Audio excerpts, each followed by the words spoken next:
سنت دعائیں، مسنون دعائیں، آپ کو تقریباً دعائیں الحمدللہ سے شروع آپ کو نظر آئے گی۔ پانی پیا آپ نے، اللہ کی نعمت حاصل ہوئی، گرچہ کہ اس کی نعمت ہونے کے متعلق ہم نے کبھی غور نہیں کیا کہ اللہ تعالیٰ کی کتنی بڑی نعمت ہے۔ اس کے نعمت ہونے کے متعلق اس وقت اس کو اندازہ لگتا ہے جب پانی اس کو میسر نہ ہو، پینے کے پانی کے۔ آج سوشل میڈیا کے ذریعے سے فلسطین کے مسلمان اور چھوٹے بچوں کی جو پیاس سے بلکتے ہوئے ایک قطرہ کہیں اگر مل پا رہا ہے، قطرے کو حاصل کرنے کے لیے جی کوشاں ہیں، دوڑ کر رہے ہیں۔ اللہ اکبر، اللہ کی پناہ، اللہ پر رحم فرمائے اپنا خاص۔ تو یہ نعمت پانی اللہ تعالیٰ کی کیسی نعمت ہے۔ حضرات گرامی، یہ ایک بادشاہ وقت خلیفہ ہارون رشید ہے غالباً، ان کے دربار میں ایسے خدا ترس بادشاہ ہوتے تو اپنے دربار میں ایسے ناصحین کو، نصیحت کرنے والوں کو اپنے دربار میں ضرور بٹھاتے، ساتھ رکھتے کہ کوئی غلط کام یا غلط بات ہو رہی ہے تو ٹوکنے کا حق اور اختیار ان کو ہوتا، اور قبول بھی کرتے ان کی نصیحتوں کو، اس کا اہتمام بھی کرتے۔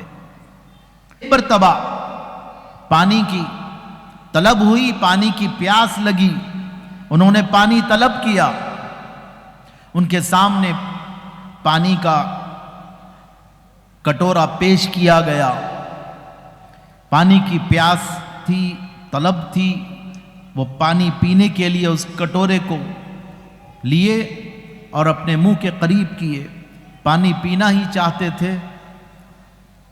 وہ اللہ والے جو بادشاہ کے دربار میں موجود تھے، انہوں نے روک دیا کہ خلیفہ وقت آپ رک جائیے، اور پھر سوال کیا اگر آپ کو پانی کی طلب، پانی کی شدت سے پیاس لگ رہی ہو اور روئے زمین پر آپ کو پانی کہیں نہ ملے سوائے اس ایک کٹورے پانی کے، بس یہ ایک کٹورا پانی، اس کے علاوہ کہیں بھی پانی آپ کو میسر نہ ہو، پانی دستیاب نہ ہو اور آپ کو شدت سے پیاس لگی ہے، تو بادشاہ وقت آپ اس کی کیا قیمت دیں گے؟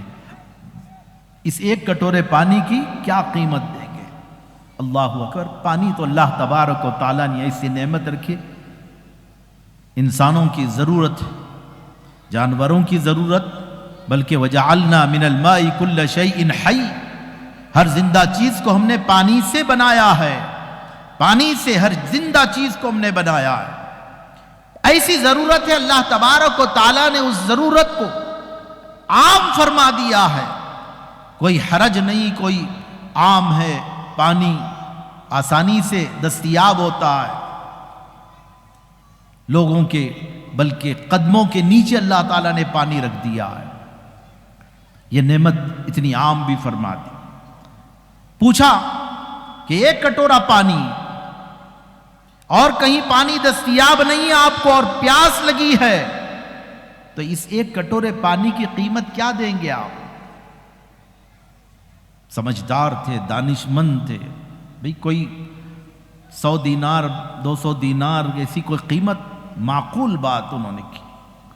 پانی کی پیاس لگی ہے، پیاس سے تڑپ رہا ہے بندہ، اور ایک ہی کٹورا پانی یہاں پر ہے، اپنے پاس جو دھن دولت جو سرمایہ ہے، اب وہ تو بادشاہ تھے، انہوں نے کہا کہ میری اپنی مملکت اور بادشاہت کا آدھا حصہ، آدھی بادشاہت اس ایک کٹورے پانی کے عوض میں دے دوں گا۔ اللہ اکبر۔ اس ایک کٹورے پانی کے عوض میں اپنی آدھی بادشاہت دے دوں گا اس کو، اور پانی کا دے کر، پانی کا کٹورا حاصل کر کر اپنی پانی کی پیاس بجھاؤں گا اور پانی پیوں گا۔ کہا انہوں نے کہ ٹھیک ہے، پی لیجئے۔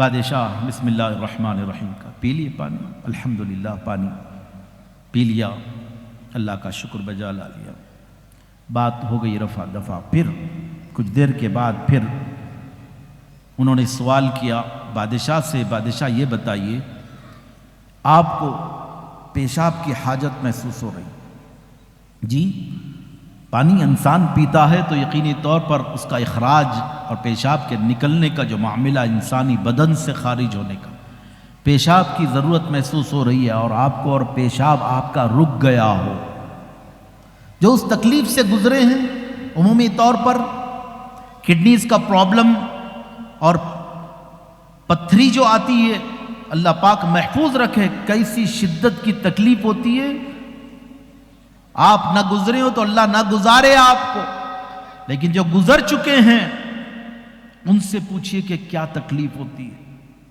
پتھری کا جو ہے یعنی پیشاب رک جاتا ہے، جو تڑپ اور تکلیف کا عالم ہوتا ہے۔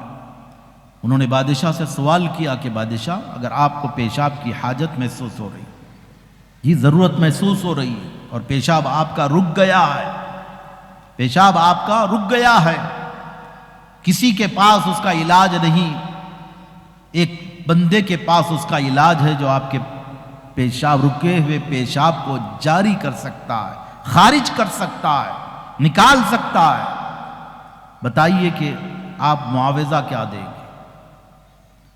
پیشاب خارج، راحت اور آرام، جو تڑپ کے، جو بے چینی اور تڑپ اور تکلیف کا عالم کیا ہوتا ہے کہ بندہ موت کو یاد کر لیتا ہے، یہاں تک کہ شاید کاش اگر موت ہی آ جاتی اور میں اس تکلیف سے نجات پا لیتا، یہاں تک سوچ لیتا ہے، وہ تکلیف رہتی ہے۔ بادشاہ جانتا تھا،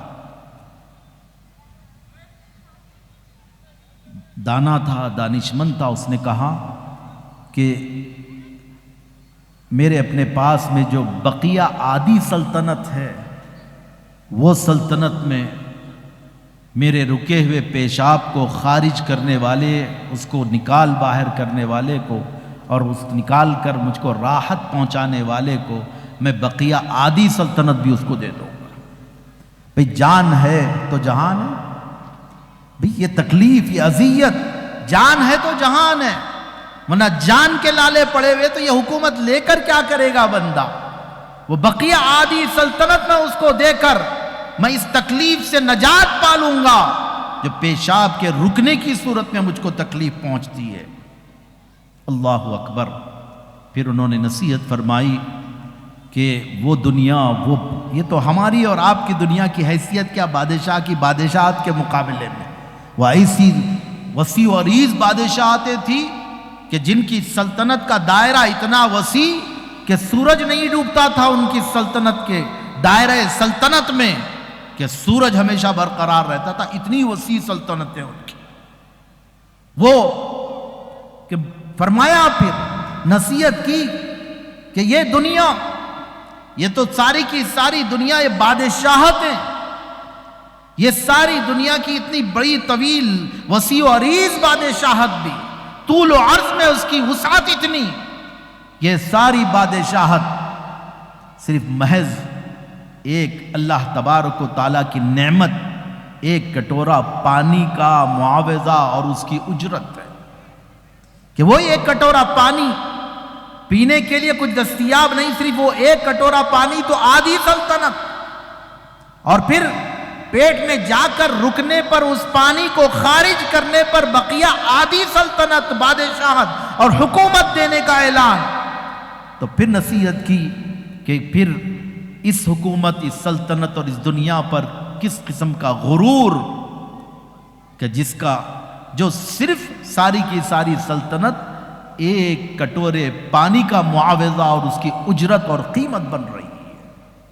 اللہ تعالیٰ ایسی نعمت ہم کو سرفراز فرمایا، ایسی نعمت سے اللہ تعالیٰ، میں عرض کر رہا تھا اللہ تعالیٰ کی شکر گزاری۔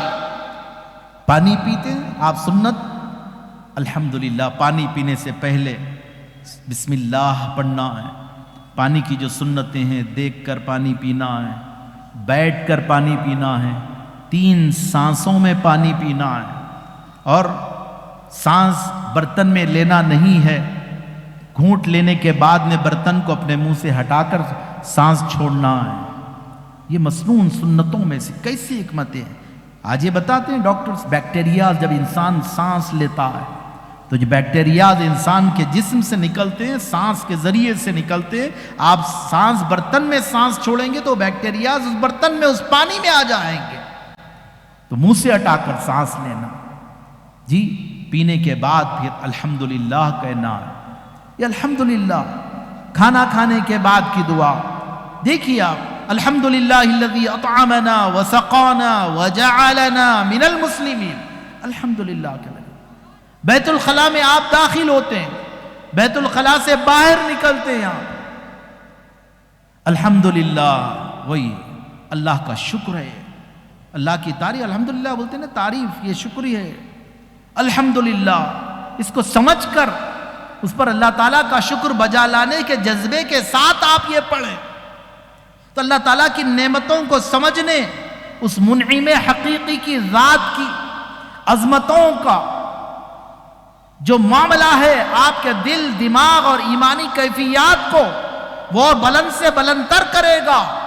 اللہ تبارک و تعالیٰ کی شان و عظمت کو آپ جتنا آپ اللہ تعالیٰ کی ذات کو شان و عظمت والی جانیں گے، آپ کے ایمان کی پختگی اتنی ہی ایمان کی پختگی میں اضافہ ہوگا. اللہ اکبر. بیت الخلاء سے نکلتے وہی بات الحمدللہ الحمدللہ الذی اذهب عنی الاذی وعافانی. میں اللہ تبارک و تعالیٰ کی تعریف، اس ذات کی میں تعریف بیان کر، اس کا شکر بجا لاتا ہوں، اس کی تعریف بیان کرتا ہوں جس نے مجھ سے اذهب عنی الاذی، مجھ سے اذا کو، تکلیف کو مجھ سے دور کر دیا. وعافانی، اور مجھ کو عافیت عطا فرما دی. پیشاب اگر رک جاتا تو وہی تکلیف، یہ اذا ہے، تکلیف. مجھ سے اس تکلیف کو دور کر دیا اور مجھے عافیت عطا فرما دی. اللہ تعالیٰ کا شکر ہے الحمدللہ. یہ دعائیں یاد کرنے کا، سنتوں کے مطابق اپنی زندگی کو بنانے کا، تو بندہ شکر گزار بنتا ہے اللہ کا. لیکن ہم پڑھنے کو اگر یاد بھی کر لیے تو بس یوں ایک طوطا رٹے جیسا پڑھ لے رہے، سمجھ نہیں رہے، تو پھر ہماری زندگیوں میں کس قسم کی تبدیلی آئے گی. سورہ فاتحہ بھی پڑھتے تو الحمدللہ رب العالمین سے، لیکن اگر معنی مفہوم سمجھتے نہیں ہے تو بس محض آپ کی زبان چل رہی ہے، اس کے اثرات آپ کے قلب پر، آپ کے دل پر، آپ کے باطن پر، آپ کے دماغ پر کوئی مرتب نہیں ہوتے. سمجھ کر وہاں پر سمجھ کر آپ پڑھیں.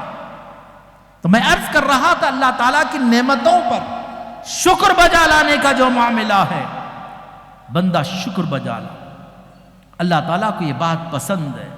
نعمتوں میں مزید تو شکر بجا لانے کا جذبہ بھی آپ کے اندر پیدا ہو. جب آپ الحمدللہ کہتے ہیں، الحمدللہ کہتے ہیں تو نعمت پر شکر بجا لانے کا جذبہ بھی ہو کہ پاک پروردگار کے احسانات کو محسوس کریں آپ. اللہ اکبر. دنیا کی ساری نعمتیں، کسی بھی نعمت پر اللہ تعالیٰ کی نعمت پر آپ شکر بجا لائیں، اللہ تعالیٰ کی خوشی کا باعث ہے. اتنا خوش ہوتا ہے مولا کہ نعمتوں کو مزید نعمتوں کو عطا فرمانے کا وعدہ فرما رہا ہے. تو ساری نعمتیں دنیا کی آپ ساری نعمتیں بھی جمع کر لیں، دنیا کے آغاز سے لے کر دنیا کے ختم ہونے تک کی بھی ساری نعمتیں بھی جمع کر لیں، تو اس کے مقابلے میں اللہ تبارک و تعالیٰ کی ایک نعمت جو اصل نعمت اور جان نعمت ہے، جو اللہ تبارک و تعالیٰ نے وہ نعمت ہم ایمان والوں کو عطا فرما دی ہے. وہ نعمت محمد الرسول اللہ صلی اللہ تعالیٰ علیہ وسلم کی ذات کی صورت میں، نبی کریم صلی اللہ تعالیٰ علیہ وسلم کی ذات کریمہ کی صورت میں اللہ تعالیٰ نے جو عظیم تر نعمت ہمیں عطا فرمائی ہے، وہ نعمت سب سے بڑی نعمت اللہ تبارک و تعالیٰ کی ہے. یہاں تک کہ آپ حضور نبی کریم صلی اللہ تعالیٰ علیہ وسلم کی ذات کریمہ جو رب تبارک و تعالیٰ کی نعمت عظما، عظیم ترین نعمت، سب سے عظیم ترین نعمت